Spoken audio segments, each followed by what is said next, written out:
spend a little time with you. Communicate. Cause every time you speak to me, you illuminate everything I need to see. Okay. Lauren, use Baco's mic for the skit. It's less work for Michael because like you have different EQs for when you're singing. For the Lord has overcome. He carried us through the stormy seas, and now we walk in victory. We wanna light the skies with dazzling lights, celebrate with music through the night, fill the streets. Hello, everyone. Welcome back. Take a seat. Come on in, everybody. Everybody enjoying their spring break, or is this after your spring break? It's the start of some people's spring break. I see. And those people probably aren't here. Yeah, most likely. They're doing spring break stuff. Oh, well. Welcome in. Come on in, everyone. Find a spot. We got whiteboards out today, just for fun, just because we can. Yes. Baco, do you like whiteboards? Yes, I love them. I do too. I like writing. I like doodling. I'm a doodler. Yeah. Well, we're going to get this thing started today. If we haven't met before, my name is Nathan. My name is Baco. There it is. And Baco's got a huge fan club here. People love Baco. People love Baco. Got the Baco fans. I think that's what they're going to use the whiteboards for. They told me they were going to like write out your name with the whiteboards in the back. So just keep your eyes open for that. But that's not why we're here. We're not here. Oh, I got one. Thank you. Hi. We're not here for Baco. That's just the plus. We're here to Redeemer Youth. We come to Redeemer Youth. Yes. And we're going to get the announcements out of the way. There it is. First one. There's the Baco in the back. It right. Yeah. All right, we've got something called offering. You see, we give because Yes, God gave to us. God gave us. What has God given you? Well, God has given me nice weather today. Yes. That's something I'm very grateful for. Some beautiful. Who likes the weather today? Any warm weather fans? Yeah. Yes. I hope it sticks around. I hope it stays that way. I also got to eat some Pringles today, and I thought that was pretty Nice. good. So a lot of good things. But when God gives us good stuff, we want to give that back to Him. And not just to God, but to help other people. So if you want to give some of your money, we are raising money to help fight against homelessness, giving to an organization called ICCM Life Center. And Baco, what do? They help people who struggle with homelessness and just basically help them break the cycle, or maybe just house them. And yeah. Yeah. Provides for their needs, like immediate needs, like food and clothes, but also like long-term needs of like helping them get their high school diplomas or getting jobs and things like that. So really helpful getting them out of that situation. So if you want to give, we've got a box over there in the back. Any amount helps. So we would love to help you participate in that. All right, what's our next announcement that we got coming up? Ooh. Q&A. Q&A. Baco, what does Q&A stand for, right? Quesadilla and armadillo? Yes. And No, not quesadillas? Yeah, so question and answer? Is question that what and someone answer. said? Did you actually not know? No, I do. Oh, okay. Baco, you get me sometimes with your acting. I'm like, oh my gosh, did I throw you a bad question? My bad. Questions and answers. You guys can text in your questions to that number right there. It's a new number, too. Baco, what'd you say? It's a new number. Yes, it's a new number. It's different than past years. Baco, can I text in questions about Jesus? Yes. What about the Bible? Yes. What about silly stuff? Maybe. Maybe. Can we text in questions about you? No. Oh, Baco says no. Baco says no. Absolutely not. You can. That doesn't mean we're going to answer them, but you can text them in. Yes? Yes, Sam? I can't read it. You're all the way in the back. Maybe if you sat in the front row, I could see it better. Got him. No, you can sit in the back row. That's fine. So yeah, text in whatever questions you want, and these can be serious. They can be silly, and we will do our best to answer them. It's going to be me and our intern, Christian, at the church. He's awesome. If you guys haven't met Christian, he's super cool. We'll be answering all or most of your questions. Baco, do you send in questions ever? Yeah, sometimes if anything comes to me. Yeah. Yeah. But I love questions. Mr. Piggy, pig goes oink. Thank you. All right, the next announcement that we've got coming up is a little thing called Summer Camp. Baco, what is the deal with Summer Camp? Why is it such a big deal? it just is. I don't know how to explain it. It just is. It's such a big deal. Summer camp. Well, what do we do at summer camp? What happens? Well, we eat food. We eat food. We go to sleep. We go to sleep. And we repeat. Thank you, Baco. You're making it so exciting. Summer camp is probably the best week of your summer. Many of you have been there before. It's a blast. If you've never been, ask someone else and they'll tell you about summer camp. We have little cards in the back. I didn't grab one, but these are designed for you to give your parents and be like, hey, take this, sign me up, because I can't pay for it. I'm a high schooler, I'm a middle schooler. Or you can take one and give it to your friend and be like, hey, you want to go to camp with me? And then they'll be like, yeah, that sounds cool. Or they'll be like, why are you giving me paper? This is 2022. We don't use paper anymore. It's true. We made it. We have paper things. So you can sign up for summer camp right now. But more importantly, get those invitations to your friends, because we want to see them at camp too, because I'm sure they're going to love it, right? Exactly. That's right. And usually we have way more people at summer camp. Yeah, it's just a lot of fun. Sometimes people can't make it on Sunday nights, but summer camps is just one of those things you just make it always summer make camp. it to. Yeah. So awesome. Well, I think that's all the announcements that we have for today, right? Yeah. Yep. Now we're going to take a little trip to a wonderful place that we call the Redeemer Youth Theater. Yes, yes. Coming up, actors. I think one of you needs to take the mic from Baco. All right. Thanks, Bob. If you haven't been here to the Redeemer Youth Theater before, don't worry, it's not a fancy theater. And we're going to do a little skit. But this skit, we have not practiced. And normally we like warm up a little bit. We have not practiced at all today. So we'll see how this goes. Now, how today's skit is going to work is the four of us are going to do a scene on this tiny little stage that you guys are going to provide the suggestions for. We're going to do the scene, and then once it's all done, we're going to vote out one of the actors, and then we'll have to do the same scene again, but with less people. It's very exciting.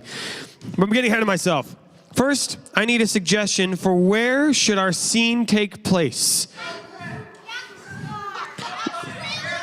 I'm here in Australia. What are you saying, Evelyn? The duck store? Where they sell ducks? Okay, no, that's good. We're doing a duck store. A duck store where they sell ducks. Okay. Oh, yo, yes.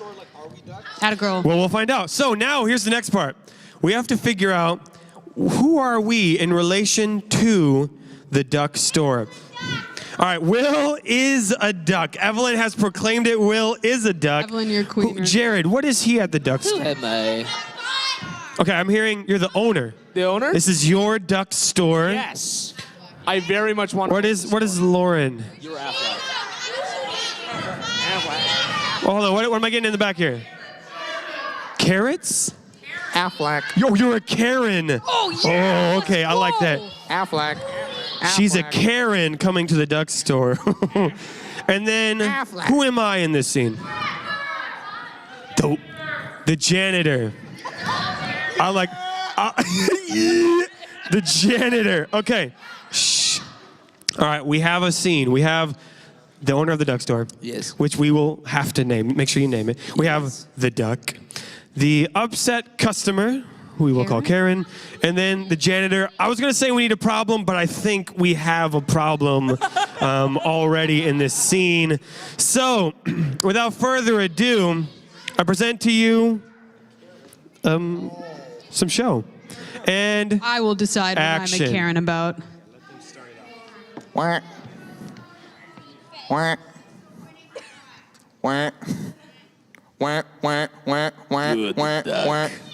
Good duck. Good duck. Quack, quack. Excuse me, do you work here? Yes, I am the owner of this place. This is my duck store. I want to return these 36 ducks. They do not quack all in a row. They quack every other, and that is not acceptable. That sounds like ruined my child's 30th birthday party. That sounds like a you problem. I want to talk to your manager right now. I am the manager. Quack. I need to talk to your other manager right now. Hey. Affleck, over here. Affleck. This is the manager. Affleck. I want to return these 72 ducks. Affleck. That was not okay. You cannot talk to me that way. Affleck. You, excuse me? I am putting this on the book face. I am recording this. Your business just lost another. Excuse me? Just trying them out, ma'am. Back up. Back up. You cannot be in my space. You are in the way of my 84 ducks. Oh, yeah. I accidentally mopped over the ducks. Whoops. I definitely want a double refund now. He mopped over the 72 ducks. I think that you just need to grow up and get over it. Oh, yeah. There's definitely 72 now. There's a couple less. My bad. Affleck. I can't believe you just said that. You have definitely lost a customer today. Whoa, what was that? Oh no, I am so concerned that I've lost a customer such as yourself. Oh. I am utterly heartbroken. Actually, Affleck. hey, ma'am, I'm actually glad. Boss, since we're bringing up complaints, Yes. I was wondering, could I be paid in something other than grapes? I can't believe he's No, this is the paid in corner grapes. store. This is the corner store. We only sell grapes and ducks. Ah, yes, that's the name of our store, the excuse corner me? store. Although we don't have any lemonade. You cannot walk away until I get my triple refund at this point. I am emotionally hurt from this situation. Who do you think's gonna win the fight? Do you know who I am? No idea, ma'am. I don't care. I don't know who you are. Affleck.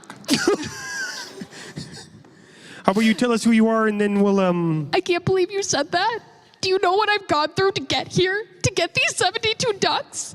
Do you know the people I had to walk over and the managers I had to talk to get at this moment? You lost a customer and you lost a love. Do you want some grapes?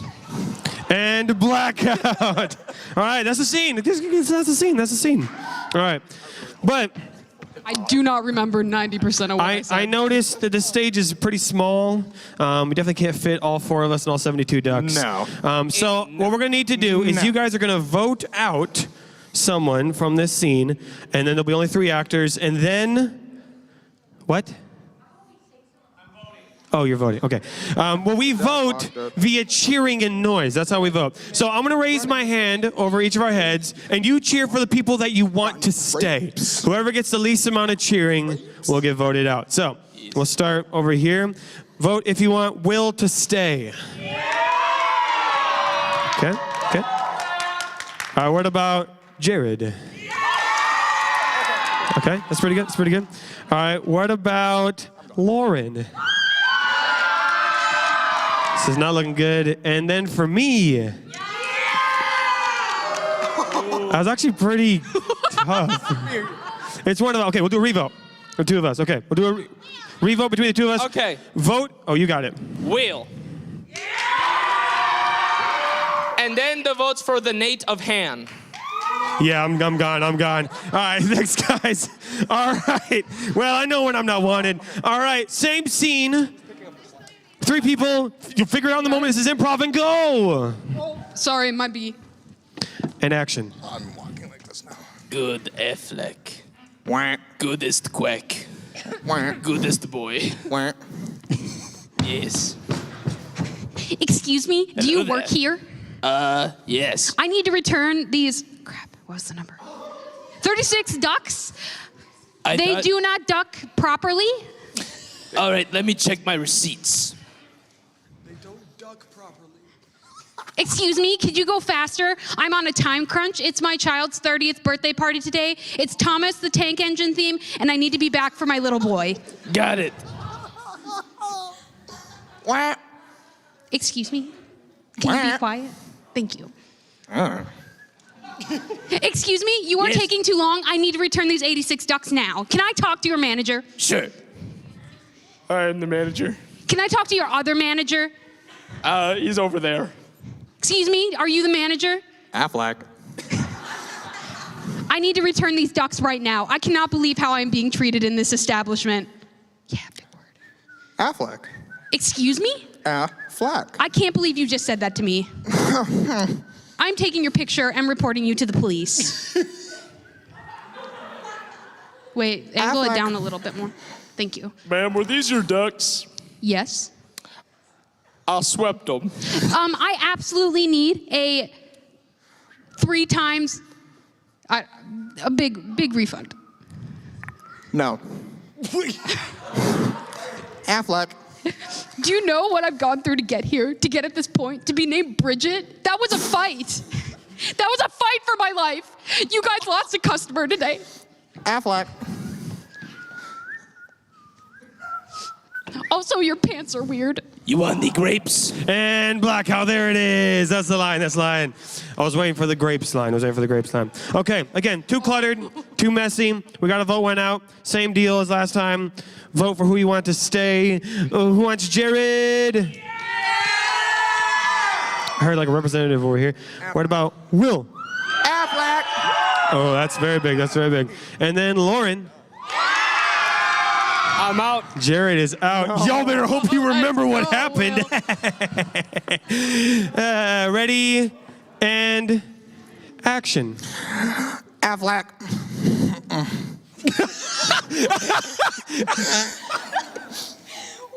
Okay. Affleck. Excuse me, do you work here? Yeah. I need to return these 36 ducks. They were not cool. No. Can I talk to your manager, please? Hi. Can I talk to your other manager, please? No. That is not appropriate language for me. Give me the main person. Affleck. Excuse me, I need to return these 72 ducks for my child's 30th Thomas the Tank Engine birthday party. They did not fit correctly in the house. Affleck. Excuse me? He said no. Affleck. Excuse me? Sorry, I'm sweeping.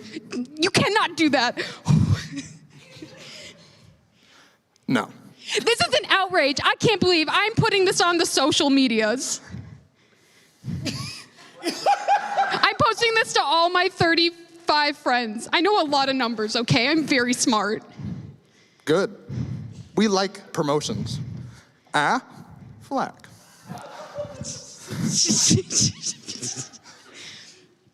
Do you know everything I've done to get here to be this nice?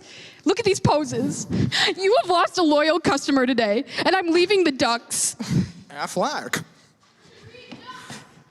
Want any grapes? And Blackout, there it is. Want any grapes? Beautiful. They did pretty good. No. All right, but now there can only be one. One person who must run around, get up, squat, and see how much they remember. Vote for who you want to stay to the end. Will it be Will? Will it be Lauren? A good showing, but I do think Will's was loudest. I think Will's was loudest. Because it hurt my ear more. I want to revote. No, Will won. That's all Will. That was all Will. All right, Will. You got this? No. You got this. All right, the Duck Store scene presented by Will Belland.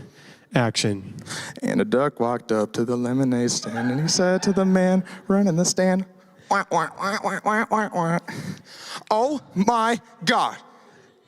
I need a refund." No. These 127 ducks, they just don't duck at all. They don't quack, they don't flap, they don't anything.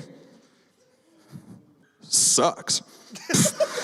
I need your manager right now. No. Yes. Fine. Affleck. I need a $1,500 refund. I have a car payment to make. Affleck. I didn't want a business card. I want money. Affleck.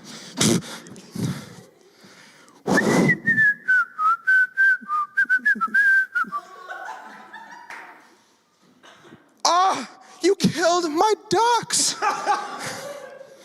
Sorry, you put them on the ground. I was just about to get a refund.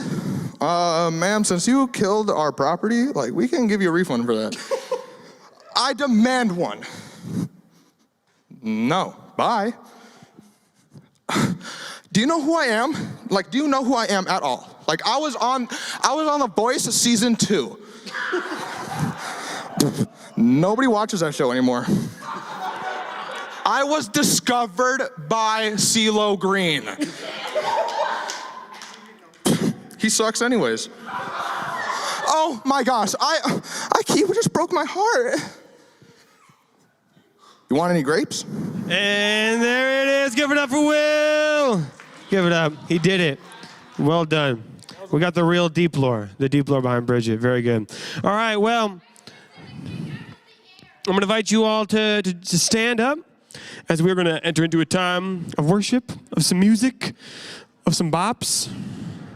Yeah, good luck following that. That's all you. Will, that was beautiful. Thank you for that. Probably the most wonderful rendition of that. I loved the... Anyways, now we're gonna praise God. So, sweet.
This is what freedom feels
looks like. This is what heaven sounds like. We praise you, we praise you. Break down every wall. We'll watch the giants fall. Fear cannot survive when we praise you. The God of breakthroughs on our side, forever lifted high. With all creation, right God, we praise you.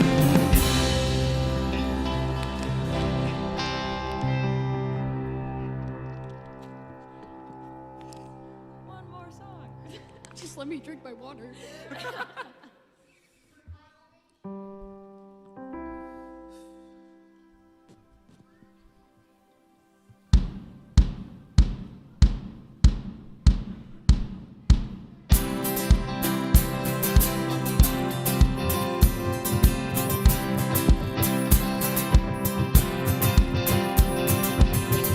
I saw Satan fall like lightning. I saw darkness run for cover. But the miracle that I just can't get over, my name is registered in heaven. I believe in signs and wonders. I have resurrection power. Still the miracle that I just can't get over, my name is registered in heaven. My grace belongs to you forever. This is my testimony from death to life. 'Cause grace rewrote my story, I'll testify. By Jesus Christ the righteous, I'm justified. This is my testimony. This is my testimony.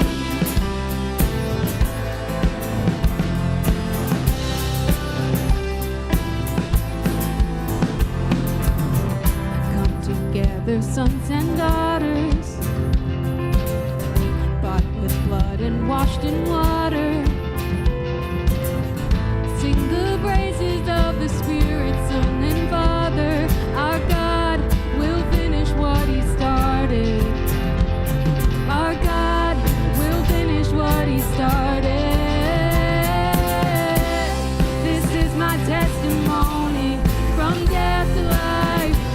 'Cause grace rewrote my story, I'll testify. By Jesus Christ the righteous, I'm justified. This is my testimony. This is my testimony.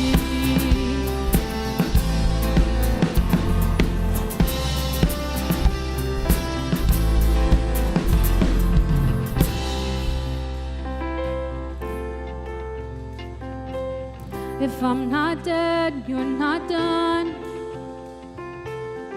Greater things are still to come. Oh, I believe. If I'm not dead, you're not done. Greater things are still to come. Oh, I believe. If I'm not dead, you're not done. Greater things are still to come. Oh, I believe. If I'm not dead, you're not done. Greater things are still to come. Oh, I believe.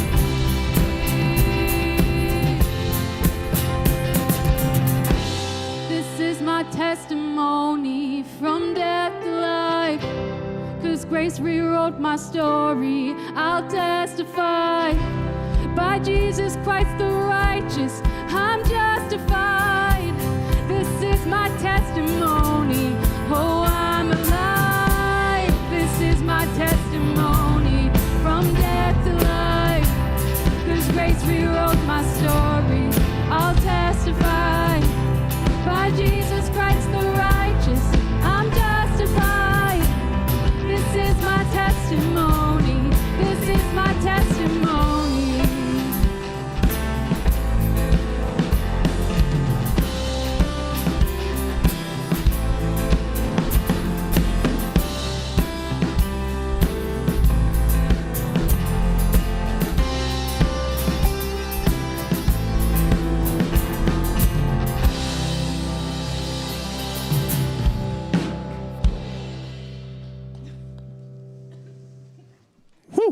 give it up for the worship team. Yes. Very good. Very good. I'm going to let my whiteboard people move on over. And while they do so, we're all going to watch. We're going to watch them do it. No, just kidding. Oh, beautiful. Perfect, guys. Thank you. All right, let's pray. Dear Lord, thank you so much for this beautiful day, for the good weather, for good friends, good food, and for the spring breaks that we are currently on or about to have. Thank you for speaking to us through the Bible. And let's pray over this time right now that you would speak through me, that the words I say would not be mine, but they would be yours, God, your truths, and not my opinions. And that we can all learn more about you, God. We can grow closer to you and learn to love each other and love you more. And everyone said, amen. Quick question. Who is on spring break right now? Is anyone here who's on spring break? Oh, great. Okay, a lot of you. Awesome.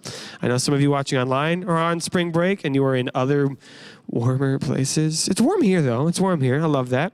Well, today we are going to be continuing our conversation that we started last week called the Kingdom of Heaven. Now, if you weren't here last week, don't worry. I'll fill you in on everything you need to know. See, the Kingdom of Heaven is this phrase in the Bible that's really, really important. It's something that Jesus talks a lot about, and it's a story that begins in the very first pages of the Bible and goes all the way to the last pages of the Bible. And last week, we talked about how the kingdom of heaven is represented by using, in a lot of ways, but one way we can track the story is through some rivers. The river of Egypt and the river Euphrates, right? Real kingdoms today have borders, right? Countries have different borders, and a lot of times these borders can be made using rivers, right? That's what they use, like, hey, on this side of the river's mine, on that side of the river's yours. So the Bible will use these rivers, yeah, there's an analogy of them right there, there's the map, to help show us what the kingdom of heaven was. So we see that in the place called the Garden of Eden. We see this in a place called the Promised Land. We see this in a place called Israel, and all of these are united through the river of Egypt to the river Euphrates. We also learned that the kingdom of heaven is about God and humans working together to bless the world. And I was going to have that written down, but I forgot to write down, so I'm just going to put it up really small right here. God and humans. Oh man, that's not going to fit. Working together, to bless the world. Okay, it fits. It doesn't look as pretty. I kind of ruined my beautiful image, but it fits. Okay, so that's what the kingdom of heaven is all about. It's about God and humans working together. It's not just God. It's not just the people, but they're both living life together, being physically together, and blessing the world, right? Not blessing themselves, but blessing other people, even outside of this kingdom. And so that's what we learned about last week. But one thing that we learned in our story is that God's people, which end up being called the Israelites, while they did spend time in this kingdom, a lot of the times they got kicked out. And there wasn't just one time. There were a lot of times they kept getting kicked out of this kingdom. We call that an exile, right? They were sent out of the kingdom. But where were they sent to, right? So we've learned that there's the kingdom of heaven, but there's another kingdom. There's another kingdom, one that is, not a good kingdom, a bad one. And so today we're going to be focusing on what is this other kingdom? What's it called? What is it like, right? If the kingdom of heaven is about God and humans working together to bless the world, what is this other kingdom like? And why did the Israelites and God's people keep getting sent out? So we're going to be going over the whole story of the Bible really fast, which means I'm going to have to summarize and skip some details because the Bible is a big book and I only got 20 some minutes. So we're going to go quickly. So some of this might be familiar, but some of this might be new for you. Hopefully you learned some stuff today. All right, guys ready? Here we go. All right, so the story begins in the Garden of Eden, right? God created the whole world. It was beautiful. It was good. Animals, fruit, all this good stuff. And he makes humans, and he places them in the Garden of Eden, right? This place where God and humans can be walking around together, and it's great. And they both have a mission to grow God's kingdom, to name the animals, and to rule over the world. So they're working together to bless the world. It's great. But eventually, the humans are tricked. They're lied to. They're tempted by this snake. And the snake tricks them to try to start doing this thing on their own. Right? He says, you don't need God. You can do it all on your own. And he lies to them, and they believe him. And so the humans, instead of trying to work together with God, they try to do it on their own. And because of this, they got kicked out. They got exiled out of the garden. Bye, they're gone. And so they get kicked out, and a bunch of stuff happens after they leave, right? They end up having, more people, and they grow. There's the first murder. People start building cities. Eventually there's this big flood, and that's problematic. But then people start coming back. And so all this stuff is going on. But eventually we reach this little story called the Tower of Babel. Who's heard of the Tower of Babel before? Okay, great. Some of you haven't. Perfect. You're going to learn some stuff. And even if you have heard it before, it's a really confusing story. I remember when I first read it, I was like, why is this in here? What is this story about? What am I supposed to be learning from this story? It's really weird. So what we're going to do is we're going to read this short little story. It's just 9 verses. And as we read this story about the Tower of Babel is going to become really important to help us understand this other kingdom. So the verses will be on the screen behind me, but otherwise they're in Genesis 11, verses 1 through 9. So here we go. Here's the story. At one time, all the people of the world spoke the same language and used the same words. That's pretty nice. That's pretty useful. As the people migrated to the east, they found a plain in the land of Babylonia and settled there. They began saying to each other, let's make bricks and harden them with fire. In this region, bricks were used instead of stone, and tar was used for mortar. Then they said, come, let's build a great city for ourselves with a tower that reaches into the sky, or some translations say reaches into the heavens. This will make us famous and keep us from being scattered all over the world. But the Lord came down to look at the city and the tower the people were building. Look, he said, the people are united, and they all speak the same language. After this, nothing they set out to do will be impossible for them. Come, let's go down and confuse the people with different languages. Then they won't be able to understand each other. In that way, the Lord scattered them all over the world, and they stopped building the city. That is why the city was called Babel, because that is where the Lord confused the people with different languages. In this way, he scattered them all over the world. Okay, what is going on in this story? It's a weird story, right? It's a weird story. So let me summarize. The people of the world, they get together, they start making this city, and they're using brick and mortar. That'll be important later. They're using brick and mortar to build this tower. And they're building this tower that's so tall it reaches up into the sky, right? Basically like a skyscraper, reaches into the heavens. And when I first read this story, I'm like, oh, it's because they want to go up into the heavens, right? That's what they want to do. That's why I would build the towers, to go up. But a lot of really smart Bible and historical people, they're like, no, that's not what these towers are for. You see, in that region called Mesopotamia during that time, these towers are pretty well known. They're called ziggurats. They're very popular historical towers. And the purpose for these ziggurats wasn't for people to go up, but the people at the time believed that if they built these towers, then whatever god they worshipped would come down to them. It was like giving them a stairway. They're like, hey, come on down and hang out with us. And so that's probably why they were building this tower in Babel, was because they wanted God to come down to them. Now, I read that and I go, well, that doesn't sound like a bad thing, right? Doesn't God want to be with the people, right? Well, yes, he does. That's exactly what he wants. But the reason that the people wanted God to be with them, they had it twisted. They had it confused. You see, the line was they wanted to make themselves famous. They wanted to make themselves great and important. Back in those Bible times, and even somewhat today, they would believe if they had a God on their side, a God in their pocket, that God would give them, all the blessings they need, help them defeat their enemies, give them all this good food, give them money, make them self-important, help them beat their enemies. And while that's a true thing that God does for us, right? He blesses us, he gives us the things we need, he protects us. They weren't doing it because they're like, oh, we love you, God. We want to be with you. We want to worship you. We want to give you honor. They're all about me. And they're like, oh, how can God bless me? So instead of it being God and humans working together, it was humans trying to use God, not to bless the world, but to bless themselves. That's right. And so they had it confused. So they were confused, and it led them to this place called Babel. Now, Babel, we don't really know what that word means, but for the people who first wrote the Bible, that would have been a joke, a very funny pun, because the word for confused is balal. And so it would have said, God balalled at Babel. So it's trying to make a little pun out of the name. So it's basically saying the confused place is what Babel means. And this becomes the starting place for a new kingdom, which we're going to call the confused kingdom. Wow, now I get what Will was doing, squatting like this. Kingdom of Babylon. All right, Babylon. Pretty important historical place. The reason I write Babylon is because Babel doesn't just sound like Babylon, it's actually the same word.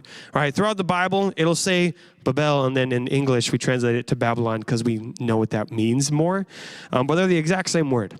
So this becomes the starting point for the new kingdom, the confused kingdom of Babylon.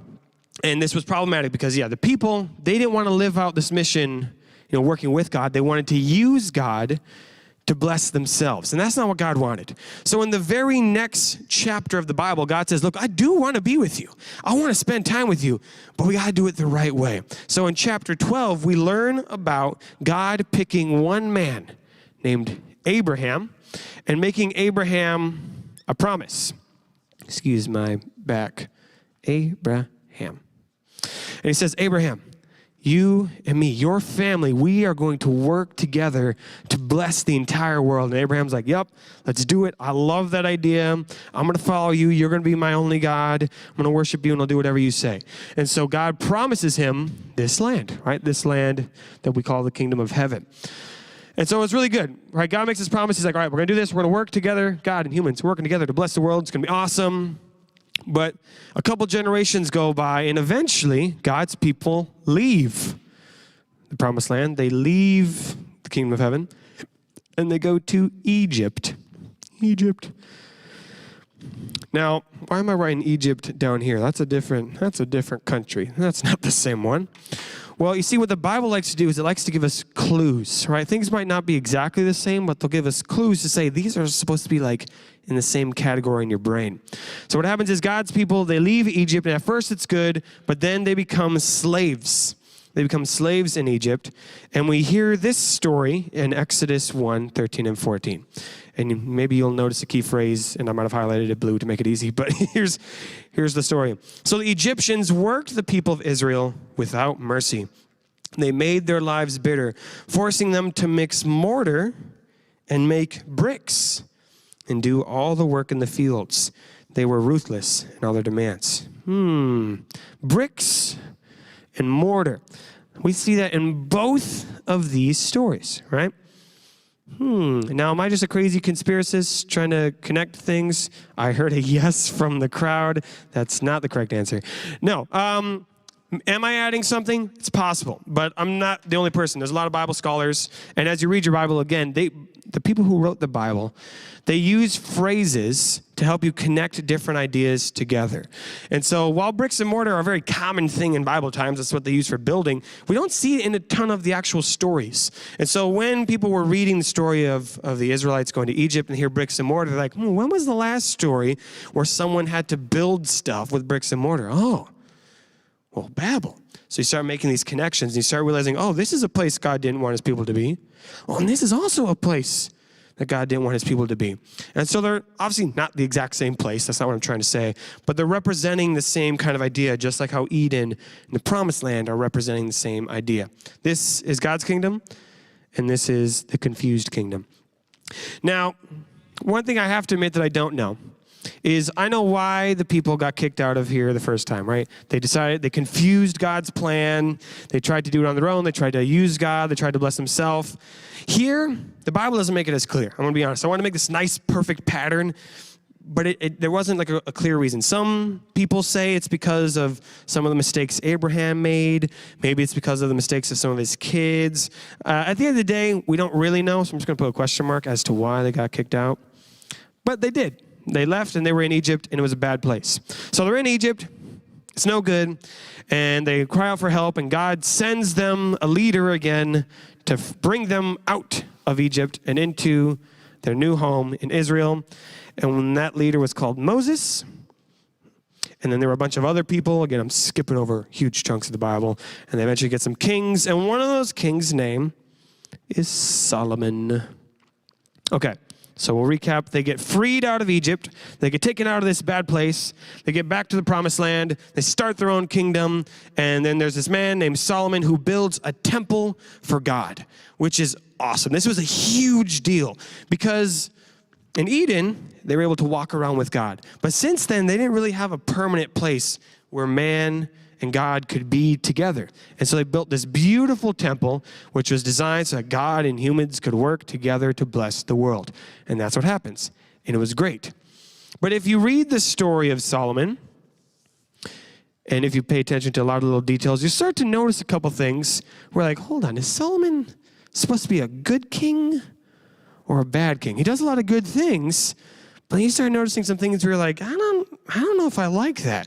So the first thing that happens, again, this is kind of giving you a couple clues. You're reading the story of King Solomon. He's this great king. He's got wisdom, and it takes him 7 years to build God's temple. Okay, that's a long time. 7, that's a nice Bible-y number. So that's good. That's awesome. Then he decides to build a palace for himself. Well, that makes sense. He's a king. He should probably have a palace. And he spends 13 years building it. He spends more time on the palace than on the temple. And you're like, that's weird.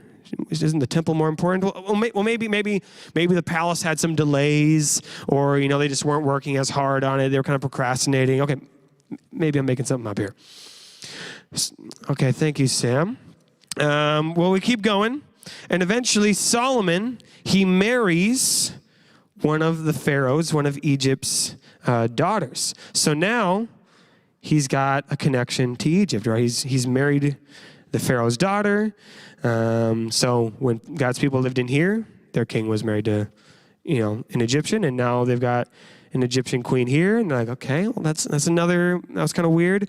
And another thing I think is the worst one in these clues is that in order to build the temple, in order to build the palace, King Solomon has to make all the people, he forces them to work. He turns them into slaves. We see this in 1 Kings 5, verse 13.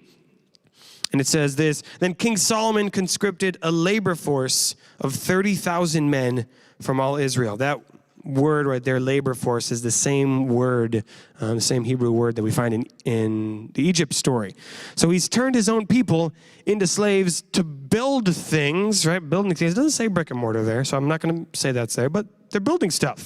So there's a connection there. And then finally, the breaking point, the biggest moment, all of these clues are leading up to it is Solomon a good or a bad king? Is Solomon then marries hundreds of wives, and these wives trick him. They pull him away from what he's supposed to do, and he starts worshiping other gods. He stops worshiping God. And that's the big moment. That's the big moment, right? Just like in this story, he decides to do things his own way. He doesn't work with God anymore. He doesn't follow God, and he does his own thing. And he starts this journey towards Babylon. And so king after king after king after king after Solomon, they're all bad. They're not good. And eventually, this kingdom of Israel gets taken over by the literal kingdom of Babylon. Like the actual historical Babylon comes in and takes them over. And they get sent all over the world. And there's this verse that I read that when I read it, prepping for this message, it hit me in an emotional way. And it probably won't for you because I've kind of gotten a little too into this, but maybe it will. So we read this story in 2 Kings 24:7, and it says this, the king of Egypt did not venture out of his country after that because he was scared. For the king of Babylon had captured the entire area formerly claimed by Egypt, from the brook of Egypt to the Euphrates. From the brook or river of Egypt to the Euphrates. This land that was supposed to be God's land, that was supposed to be the land given to God's people, is literally taken over by Babylon. For the people reading the story, this would have been a huge, tragic moment. It'd be like if you were reading a story and it said, and then Russia came in and took over all the land from New York to LA, right? You hear that and you're like, oh my God, that's our land. The enemies took over our land in that one sentence. That's what it would be like when you hear this story, is the bad guys are winning. They've taken over. And so this was a huge low point for God's people, right? They've been kicked out of their land. The enemies, the confused kingdom of Babylon, who are selfish, they're abusing God, they're trying to do it on their own, they're blessing themselves, are taking over. Now, thankfully, That's not the end of the story, right? There's more story to it than that. And eventually God lets his people go back home, lets them go back to their land. Now they're still taken over by this kingdom called Rome, which is kind of like its own Babylon. But God is able to really free his people through one final leader who brings them out of here. And of course, that is Jesus, right? And Jesus brings them into this new place that we call the church, all right? So that's where we're at today. If this story was happening right now, you would be here. You are here. Nice. That's where we're at. And so Jesus comes in and he frees the people, not in like a physical sense, right? It's not like we were taken from one place to another. But these kingdoms, I hope you guys get this, this isn't about a physical place. These kingdoms are more about a way of life. They're about a mindset, right? So in this kingdom, it's about God and humans being and working together to bless the world. And in this kingdom, it's confused. It's the opposite. It's about people doing it without God. It's people trying to use God. It's people trying to bless themselves, right? This is where it's twisted, where it's wrong. And God doesn't want that for us. So he frees us and brings us out of that place. But then, I know we're here, but there's more to come. We read at the very end of the Bible, in the book of Revelation, we hear this story of Babylon one more time. And this is what we hear about that place. It says, "Then a mighty angel picked up a boulder the size of a huge millstone, and he threw it into the ocean. And he shouted, 'Just like this, the great city Babylon will be thrown down with violence and will never be found again.'" In the end of days, Babylon isn't just going to be some place that we have been taken out of, but Babylon will be completely destroyed. Babylon destroyed, right? And there won't be any temptation from that. There won't be any pull from that. And we'll be completely free to be with God to bless the world. And that's what we have to look forward to. That's when we talk about, hey, God, bring your kingdom here. We're saying, God, let this become more of a reality in my own life, in the world. Let us all be working with you, working with each other, to not bless ourselves, but to bless other people. That's what we want when we say we want the kingdom of heaven to come here. We want more people to be understanding this. And so the question I want to leave you today as we enter into worship is, which kingdom are you a part of? You know, if you're a follower of Jesus, if you said that Jesus is a part of your life, if you've asked him to forgive you of your sins, then you are in the kingdom of heaven. Don't worry about it. That's where you're at. If that's not something you've made a decision, or if that's something that you don't know, well, then maybe you could be down here. And I don't say that to confuse you or to make you feel like a bad person, but I want to say that because there is another way of life for you. There is an opportunity for you to live in a life where you can be with God, where he can work with you to bless other people, to have an impact, to have a purpose. And while some of us, you know, we live in this kingdom, we still sometimes act like we're still part of this kingdom. Right? For example, if I decided to move to London and become a citizen there today, I could be an official citizen of the United Kingdom, but I would still sometimes act like an American, right? I'd probably say miles per hour. I'd call these pants instead of trousers. I'd say French fries instead of chips, because that's what they're called. So I would have these habits of the previous place I lived, even though I live here. And that happens to us. All right, we can follow Jesus. We can be citizens of the kingdom of heaven. But sometimes we still act confused. Sometimes we still try to bless ourselves or try to do it without God. And that's okay, because there's grace, there's forgiveness, and God is always calling us up, calling us closer towards him. So that's my challenge for you, is what can you do to continue your journey closer and deeper into the kingdom of heaven? I'm going to pray, and then we're going to worship. Dear God, thank you so much for this kingdom of yours, that we can live a different life, a life free of confusion, a life where we can work with you to bless the world. God, I pray for all of us, whether we consider ourselves a Christian, or whether we're still undecided, or no, we're not going to be doing any of that. Guys, pray that you help us grow closer towards you. Fill us with your love, and help us to take those steps closer towards your kingdom, so that way we can live in a better place, free of being in slavery to this confused kingdom. And let us be free to be in this kingdom of love and grace with you. I love you, God. Amen.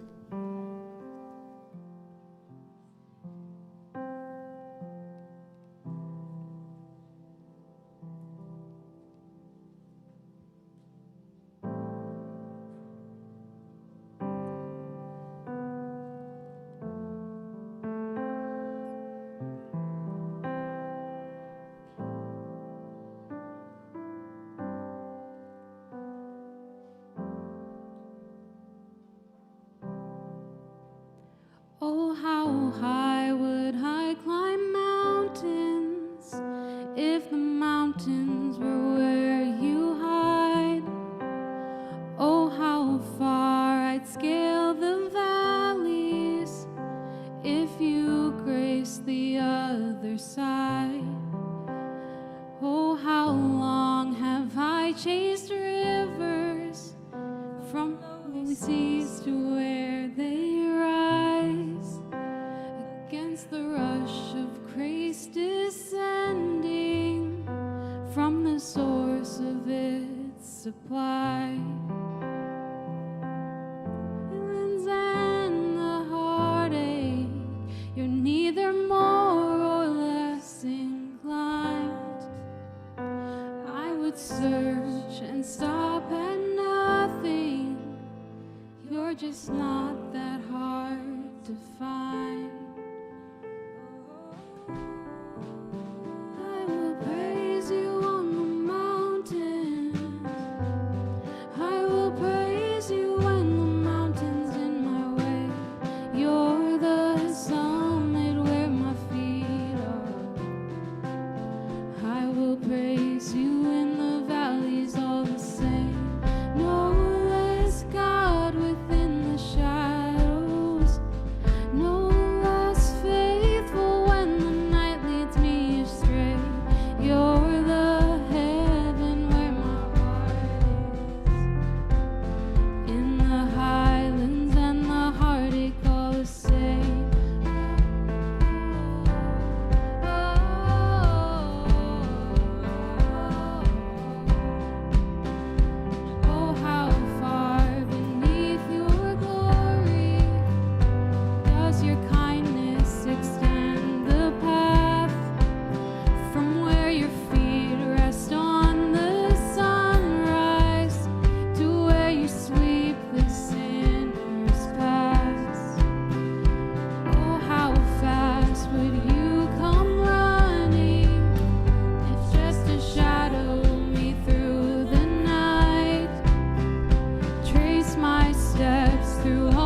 mighty river flowing upwards from a deep but empty grave. I will praise you on the mountain. I will praise you when the mountain's in my way. You're the summit where my feet are. I will praise you in the valleys all the same. No less God within the shadows. No less faithful when the night leads me astray. You're the heaven where my heart is. In the highlands and the heartache all the same.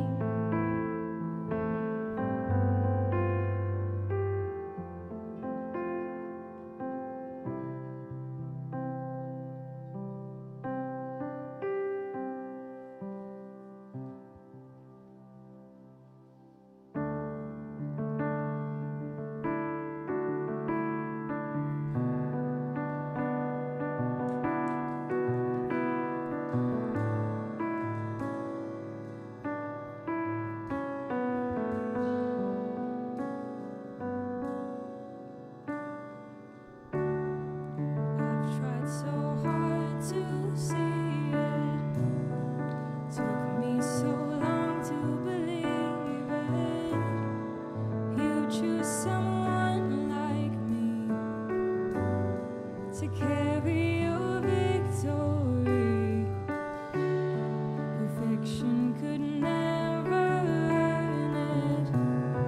You give what we don't deserve, and you take the broken things and raise them to glory. You are my champion.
My friends, there is a war going on right now, obviously in Europe, but I mean one that's taken over the whole world since the beginning of time, between two kingdoms.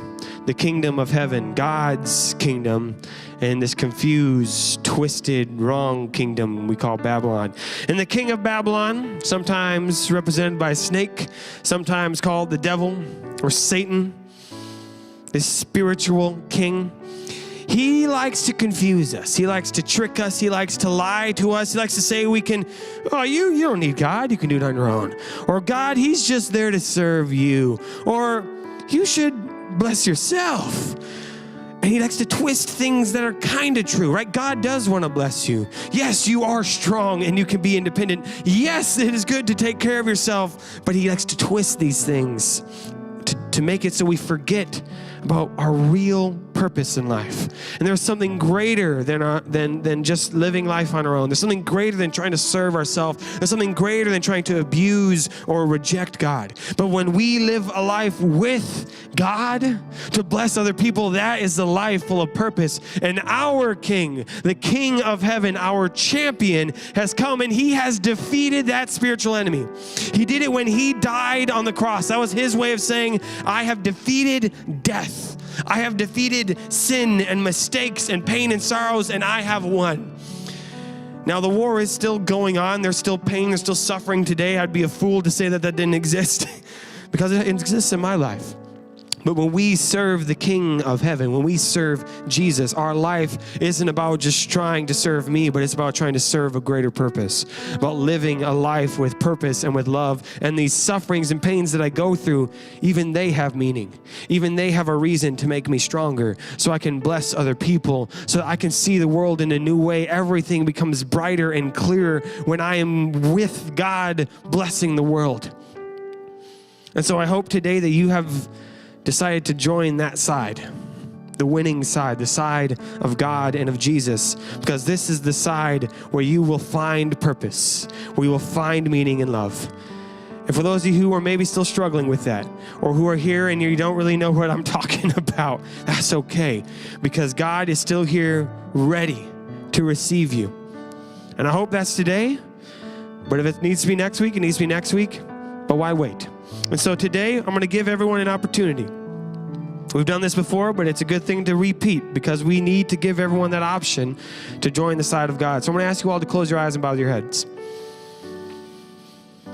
And if you're here today, maybe you're watching online, but this question is to all of us in the room right now. If you're here today and you have never decided to follow Jesus, or maybe you said something when you were a kid, but you never meant it for your own. If you want to make that decision today, and you don't have to know what that means entirely, but if you want something more, if you want to follow Jesus, I encourage you to raise your hand right now. No one's looking, it's just me. I encourage you to raise your hand right now if you would like to make that decision today. I'll give you another second if you want to. Okay. That's fine. I'm asking everyone to open your eyes. If you guys haven't noticed, there's a lot of chairs in here, a lot of empty chairs. And I know some people are gone off on spring break, lucky them. But there's a lot of people that you might know that need to know Jesus, that need to be a part of this kingdom. So I encourage you, who do you want to be sitting next to you next week? Who do you want to be making that decision to follow Jesus? Or who just needs a place where they can have fun, have friends, eat some good pizza?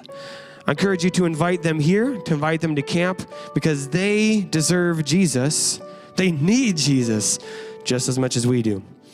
So I'm going to ask us all to stand, and we're going to take our step together. And let this step represent us growing closer to God, growing closer to God's kingdom, and understanding how important it is that we bring others along with us. Come on in, squish in, come on. All right, say these words. Here we go. Each week, we take a step to signify our continuous walk with Jesus Christ. 3, 2, 1, step. Let's go change the world.